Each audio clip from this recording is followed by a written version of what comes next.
This is a power-based lawnmower I just bought. Didn't buy it like this. Paid 20 quid for it. Didn't start. Managed to get it to get spark like once or twice, and now it just refuses. So taking it apart, giving it a little examination, and I think the culprit might be this. So if you put it all the way back, if you put it all the way back, you see it disables a switch. But the switch doesn't actually fully open and shut. So I'm going to take that off and see if that makes a difference. If you're looking for a project lawnmower, I'd say these ones are pretty good because you don't have to take the flywheel off to work on it as such. I think the Briggs & Stratton ones you actually do.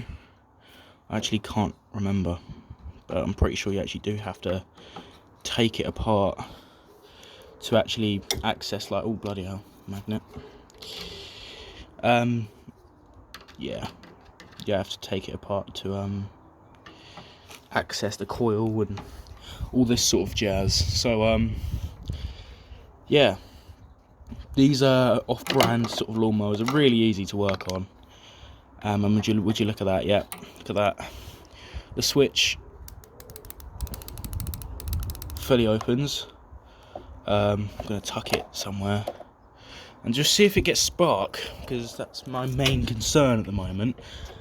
I thought it was the HT lead, but it's not, so I'm going to have to sort that out with some pliers. I'll be back once I've tested for spark then. That seemed to work. We now have spark again.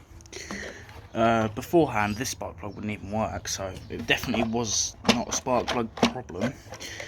It was a problem relating to this mechanism to just get stuck. Now that's all, now we know that it's spark, we don't have to replace anything. This is basically the kill switch. What I actually want to do is sort of wire it and fit it up to here, because this mechanism is just, it's not it, is it? No, it just doesn't pull enough either to allow for spark on the switch. But when you place it here, as you can see, it's still pressed in. That's, yeah, it's still pressed when this thing, even when this thing's all the way out, it's still pressing for spark. Well, no, even when it's actually, no, when it's in, it still doesn't allow enough room between this switch and this for spark.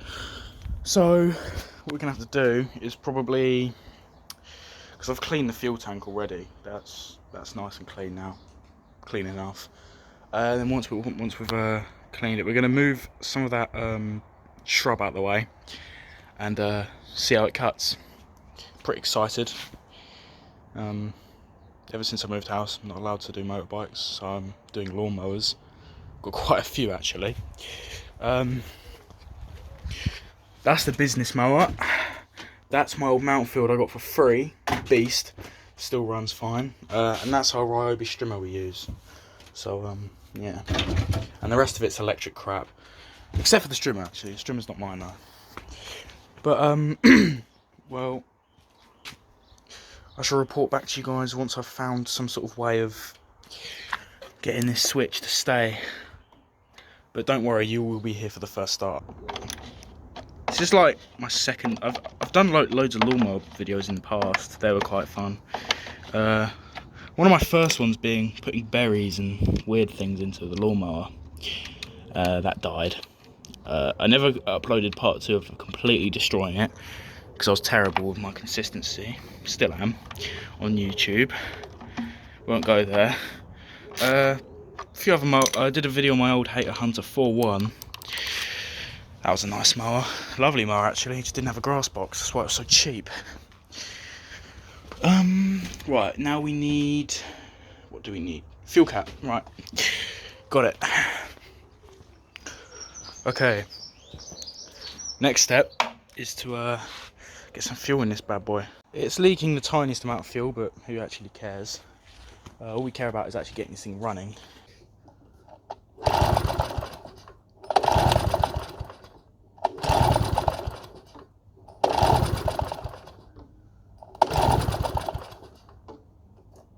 Run.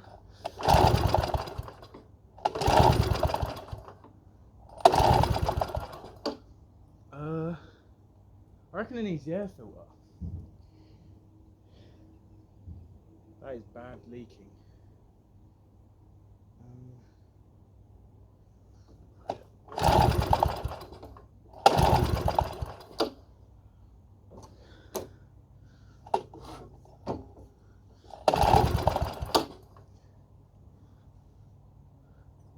It's all connected.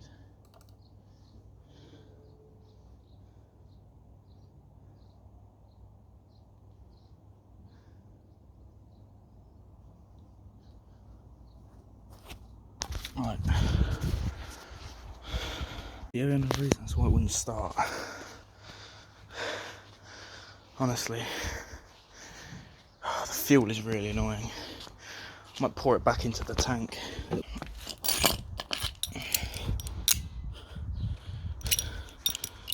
It did have really good spark.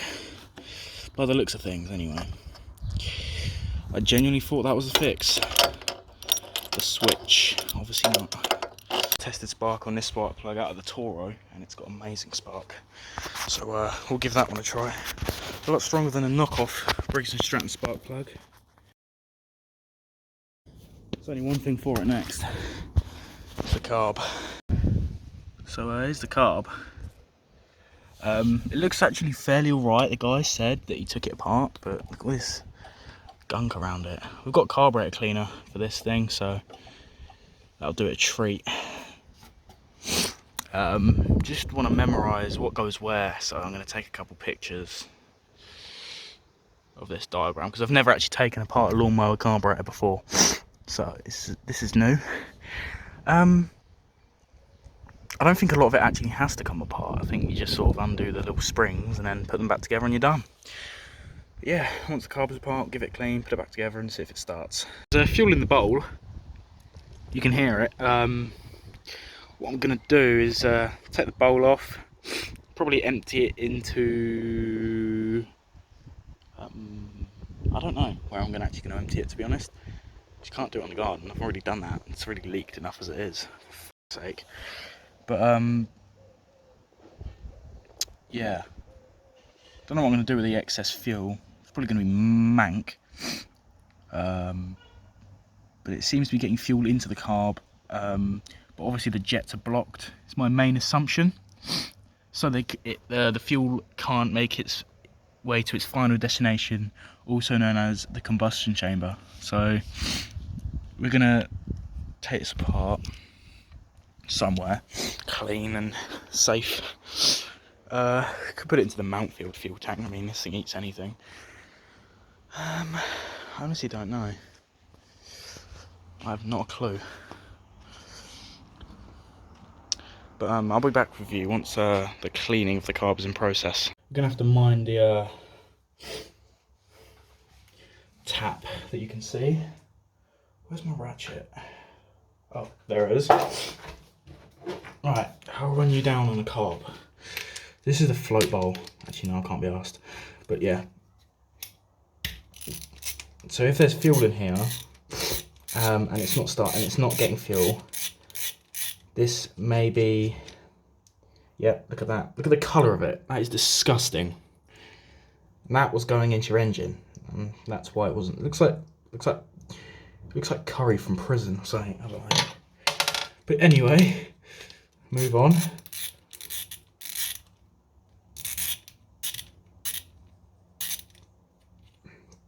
I actually don't know what that second one is for, to be honest with you. Oh yeah. Oh yeah. Look at that. Yeah. Spark was the least of my worries, eh? Right, and then what you want to get, some of this stuff. And you just want to...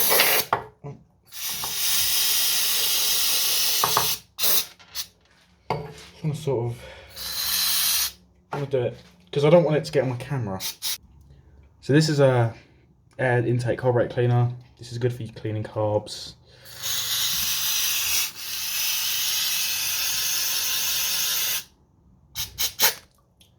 Just gets everywhere, that's the problem. Look, it's got on my camera now. This is why my S10s don't last very long, I think. But yeah. Give that a little clean, and then give that a little like that.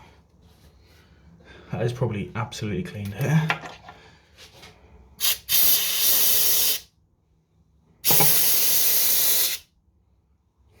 Jesus, the fumes are terrible.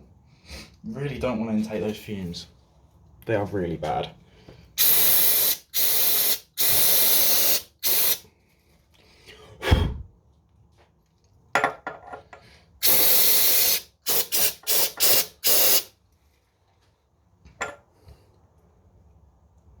Then you want to take the float bolt off, which is just like a needle, basically. Pretty easy to take apart, actually. Unless it's this one, of course, which is being really awkward. So bear with me. I'm going to grab a screwdriver, some pliers, and probably about that. Right. These are like jet cleaners, flathead, pliers. So, when I get this little needle out, just want to pull. Yeah, that's for the engine. That's like for it to communicate with the carb and stuff, I guess. Not sure. Oh, the jet is no. Yeah, look at the jet. That's not the jet actually. No, that's the can't remember the name of it, but that's what allows. That controls the fuel flow into the engine. Pretty glad I did take this carb apart, to be fair. It is absolutely disgusting. It's an absolute joke. All of this seems to work okay, as you can see. It opens and shuts. It's just absolutely disgusting in here, and that's definitely why it wasn't starting. Oh, that's the throttle. No, that's the throttle, I think. I'm not sure, actually. One of them's the throttle. That one's definitely that one's the throttle. No, no, I don't know. I ain't got a clue. But yeah, we'll carry on cleaning it. Nice, one in my eyes.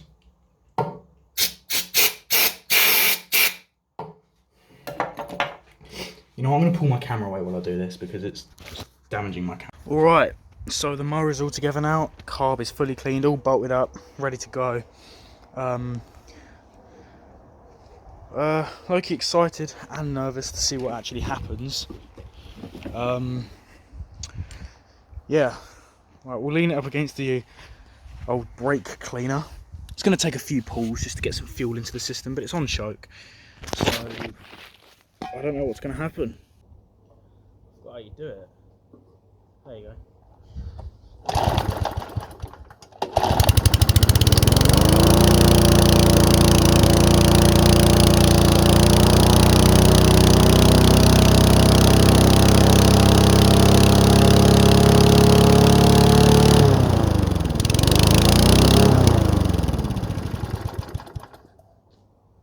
For a first start, I wouldn't consider that too bad, but the main thing is it runs.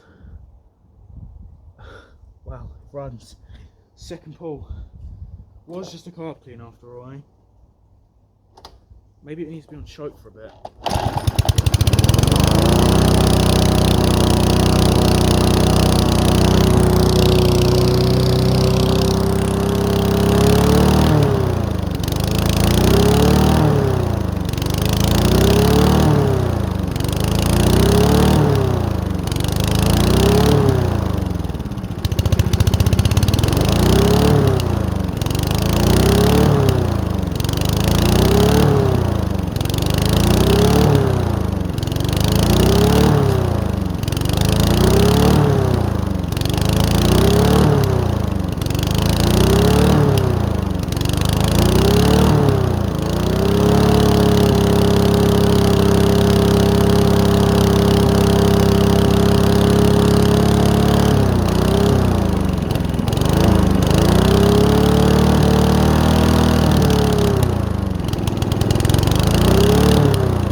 still got its problems, as you can tell.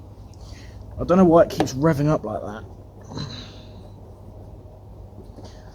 I'll have to do some research on that, but the main thing is it runs. This wasn't a complete waste of time or money. I just need to find out as to why it's doing that. I think it might be an unstable, might be that actually. Who knows? Put it on sort of there. Choke then.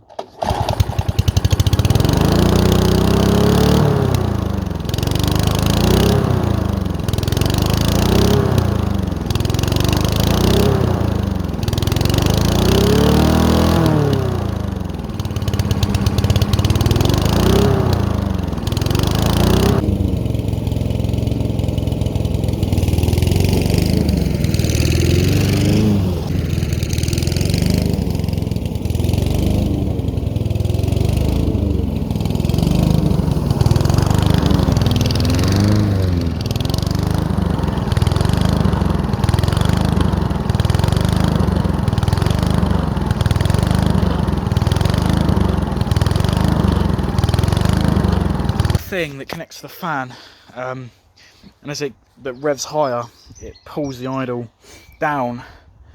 But yeah, success. The power-based motor runs. I didn't ever think it would, but here you have it. Carb clean and a switch. I actually discovered the reason why it started revving up and then going back down again. The problem is this brake, the engine brake. It's seems to get sort of affect it. So for example, we put it down to medium and start it again. Absolutely fine. It's this.